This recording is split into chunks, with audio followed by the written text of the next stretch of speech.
পারুল বোন বলেছে আমাদের জন্য লাল টুকটুকে বউ পছন্দ করে আনবে।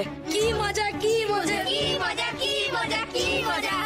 চলো ভাই আমরা সবাই আনন্দে খেলা করি। হ্যাঁ হ্যাঁ। কি খেলা? খেলা হ্যাঁ। পারে না পারে না দৌড়াতে পারে না পারে না পারে না পারে না।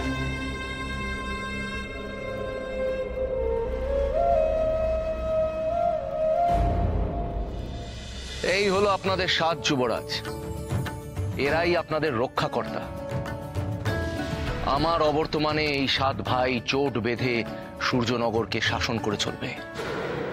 খেলাটা শেষ মুহূর্তে ভেস্তে দিল মহেন্দ্র।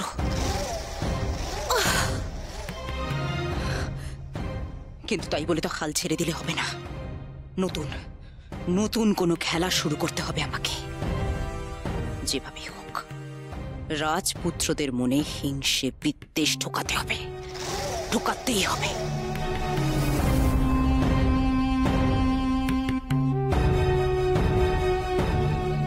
এবার এমন একটা পরিকল্পনা করতে হবে যা যা আমার লক্ষ্য ভেদ করবে।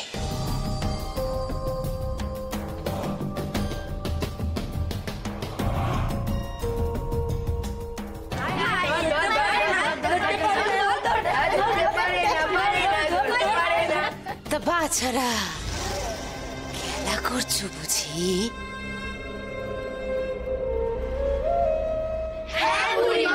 বাহ বাহ বাহ বাহ বাহ।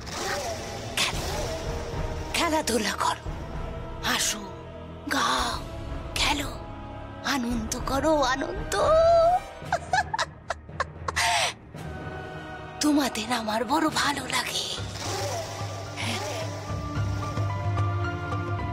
তা বাছারা একটা কথা জানার জন্য বড় কৌতূহল হচ্ছে।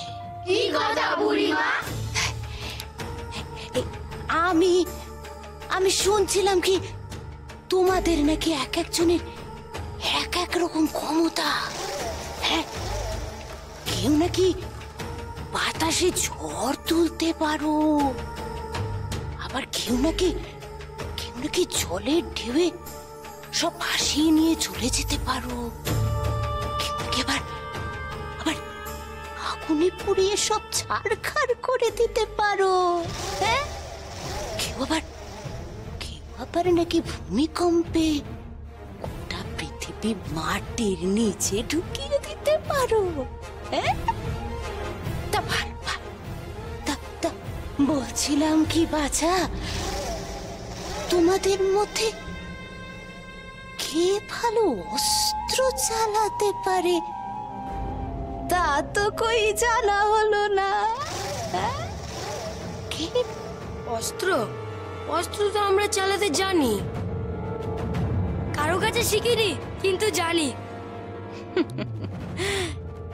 এই জানাটাই যে এবার তোমাদের কল হবে রাজকুমার। নতুন খেলা শুরু হবে এবার, অস্ত্র খেলা।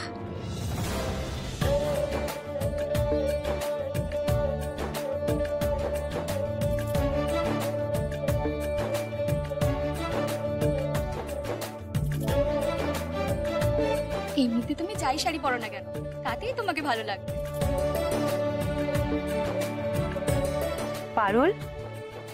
পারুল মা,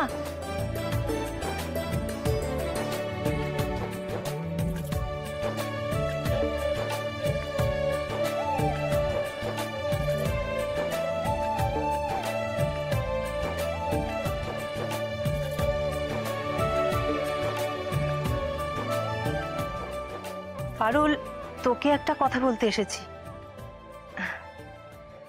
আমি একাই এসেছি, আমার সঙ্গে কিন্তু কেউ আসেনি।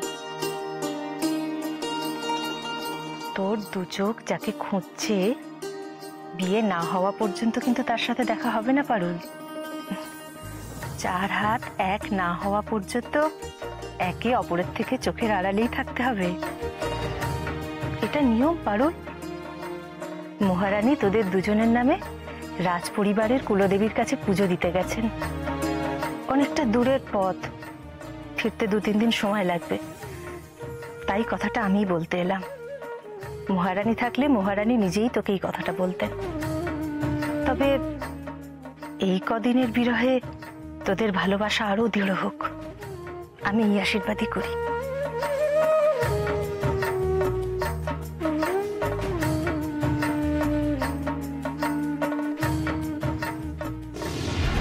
উমা, এ কেমন কথা?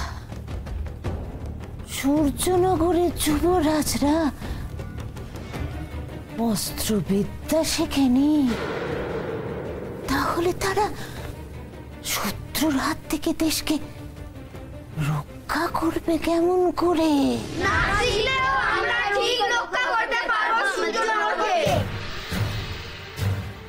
কিন্তু কি করে বুঝবো বাবু তোমরা তা পারবে কিনা?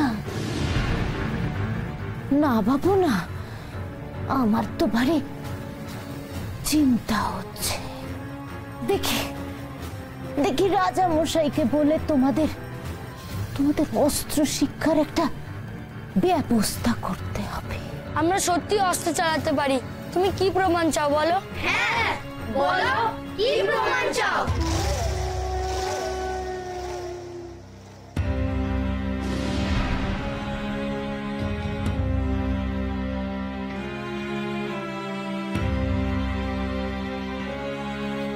আচ্ছা বেশ বেশ বেশ, তা বাছারা ওই দেখো, দেখতে পাচ্ছ ওই তুরের গাছটায় একটা ফল ঝুলছে।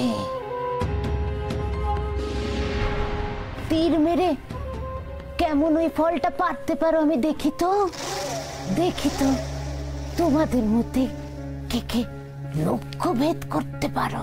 আমরা সবাই লক্ষ্য ভেদ করতে পারবো।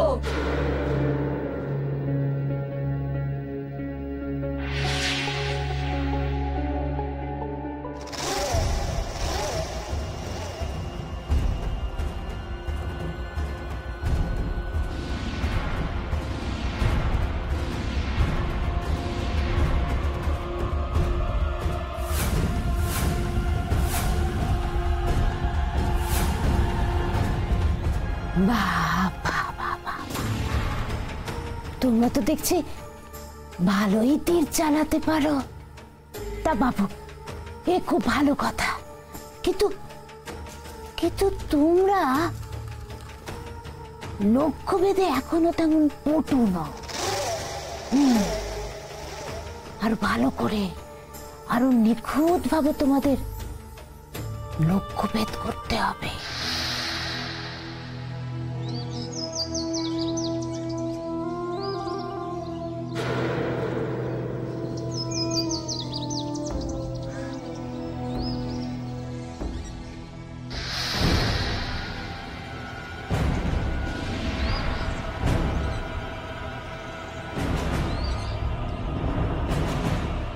তা বাবু তোমাদের একখান কথা কই, গাছের ফল হলো স্থির বস্তু, স্থির বস্তুতে নিশানা করা অনেক বেশি সহজ, কিন্তু চলমান বস্তুতেও তো তোমাদের নিশানা অভ্যাস করতে হবে। ওই দেখো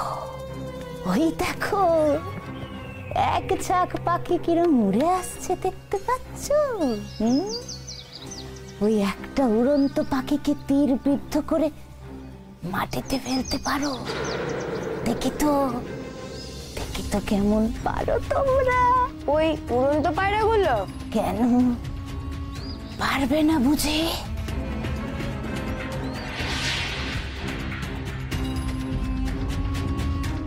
এদের মধ্যে একজনের একটা তীরে একটা পাখি বিদ্ধ হলে প্রাণী হত্যার পাপ পড়বে সেই রাজপুত্রের ওপর, আর সঙ্গে সঙ্গে সমস্ত দৈব শক্তি লোপ পাবে ওদের।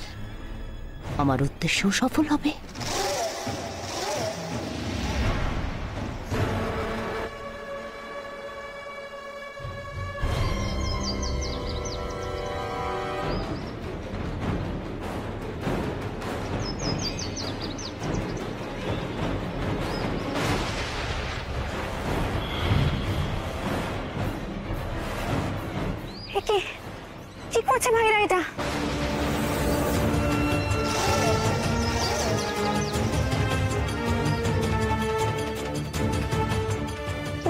পাখির দিকে নিশানা করেছে, প্রাণী হত্যা করতে চলেছে।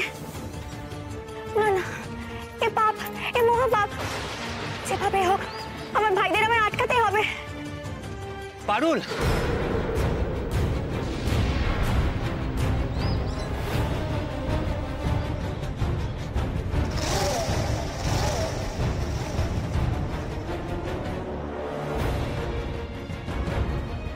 উফ, সে পারুল আবার আসছিল আমার বাড়া ভাতে ছাই ফেলতে। ভাগ্যিস রাঘবকে ডাকলো, ভালোই হয়েছে। ওর মনের মানুষকে আটকে দিয়েছে। তোমার সঙ্গে কথা আছে পারুল। সেনাপতি মশাই, আমি পারুল, আমি জানি পারুল, বিয়ের আগে তোমার সঙ্গে আমার দেখা হবে না শুনে তুমিও আমার মতোই কষ্ট পাচ্ছ, কিন্তু আর তো কয়েকটা দিন পারুল, মন খারাপ করো না।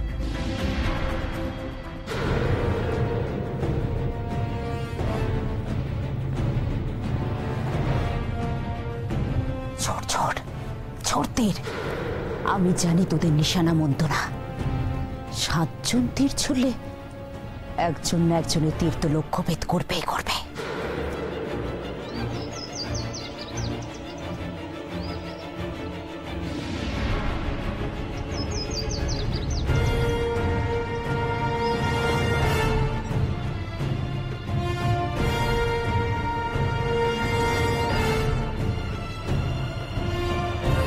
ভাই মারিস না, মারিস না।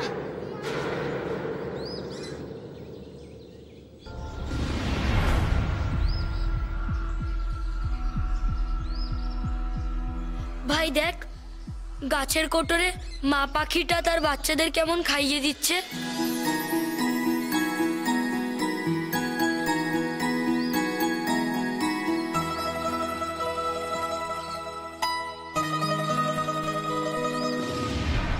কি এসব কি হচ্ছে?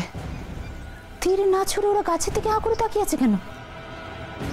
তার মানে যে পাখিগুলো আকাশে উঠছে তাদেরও বাসা আছে, তাদেরও বাচ্চা আছে।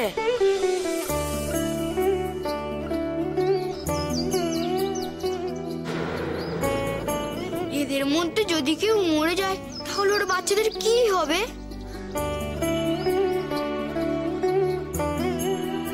বাচ্চারা তো জানতেই পারবে না।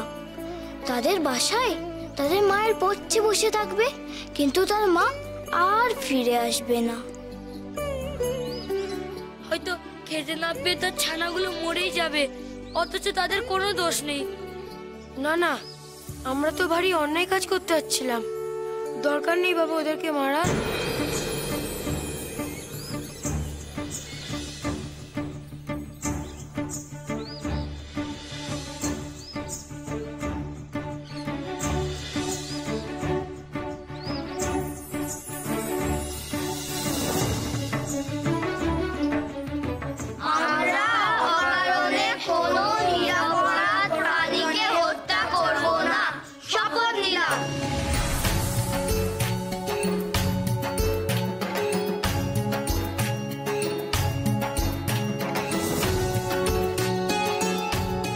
এমন কাজ তোরা কেন করছিলি ভাইয়েরা? আর কখনো করিস না, এই যে মহাপাপ। আমাদের তো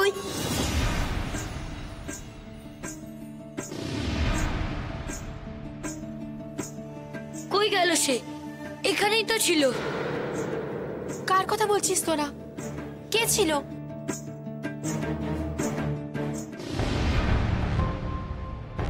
আমরা আমাদের ভুল বুঝতে পেরেছি পারুল বোন, আর কখনো হবে না।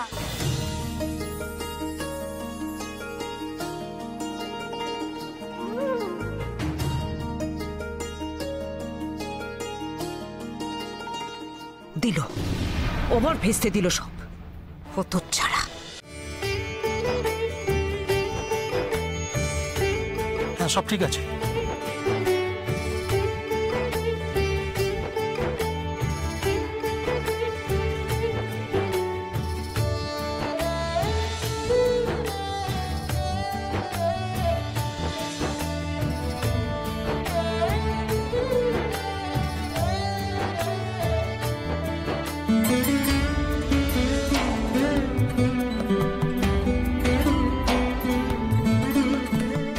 ঠাকুর, কেমন কাজ চলছে? আপনার আশীর্বাদে সব ঠিকঠাক আছে। দেখো ঠাকুর, প্রজারা যেন মিষ্টান্ন খেয়ে একেবারে ধন্য ধন্য করে। আগে মহারাজ। দেখবেন যাতে প্রজাদের কোনো স্বাদ অপূর্ণ না থাকে। নিশ্চয় মহারাজ। চলো বৃহপ্রতাপ।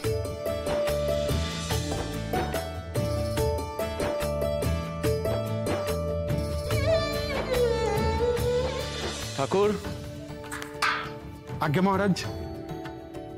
দেখো, যদিও আমি নিরামিষাশী, পদ্মাবতী এবং আমার পুত্রকন্যারাও নিরামিষাশী, কিন্তু প্রজাদের তো শুধু নিরামিষ খাওয়ানো যায় না, তারা সন্তুষ্ট হবে না।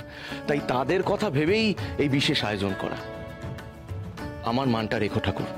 আপনি কিচ্ছু ভাববেন না মহারাজ, এমন রান্না করব যে প্রজারা খেয়ে কেউ ভুলতেই পারবে না। খুব ভালো, খুব ভালো। চলো কাজ করো।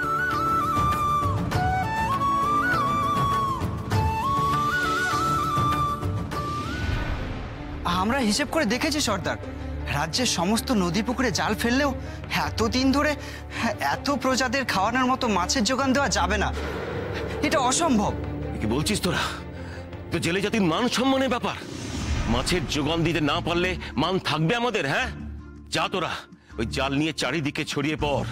প্রয়োজনে বন জঙ্গল তন্ন তন্ন করে খুঁজে বার কর ঝিল পুকুর জলাশয় যা এমনিতে সকলের অগোচরে থাকে। মহারাজের আশীর্বাদে তোরা তোরা নিশ্চয়ই মাছ পাবি কোথাও না কোথাও। জয় জয় মহারাজা মহেন্দ্রের জয়, জয় জয় মহারাজা মহেন্দ্রের জয়, জয় মহারাজা মহেন্দ্রের জয়।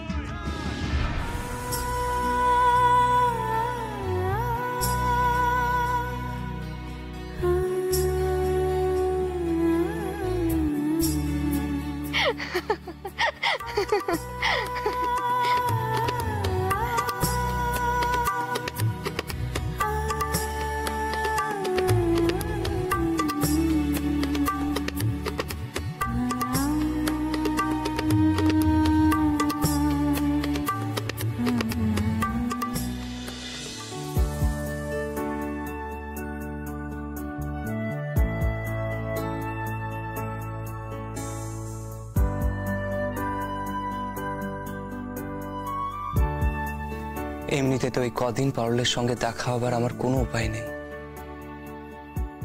দূর থেকেও এক ঝলক যদি পারুলকে দেখতে পেতাম তাহলে মনটা একটু হলেও শান্ত হতো।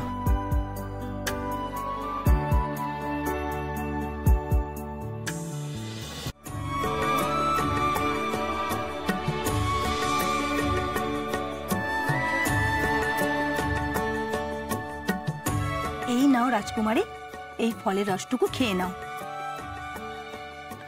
রাজকুমারী,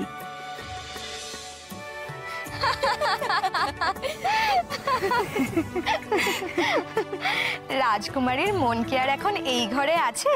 সে তো শুধু সেনাপতি মশাইয়ের কথাই ভেবে চলেছে।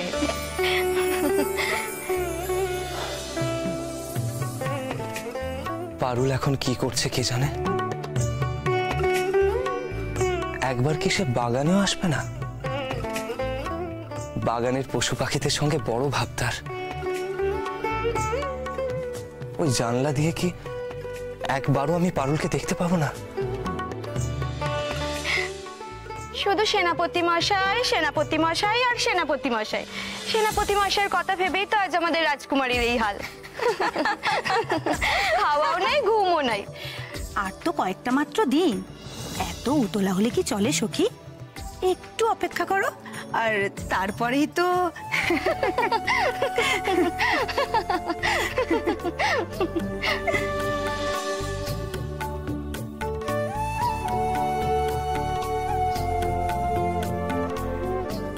কি করব আমি এখন? পারুলকে না দেখে এক মুহূর্ত থাকাও যে আমার কাছে দুষ্কর হয়ে উঠছে। মন যে কিছুতেই মানতে চাইছে না।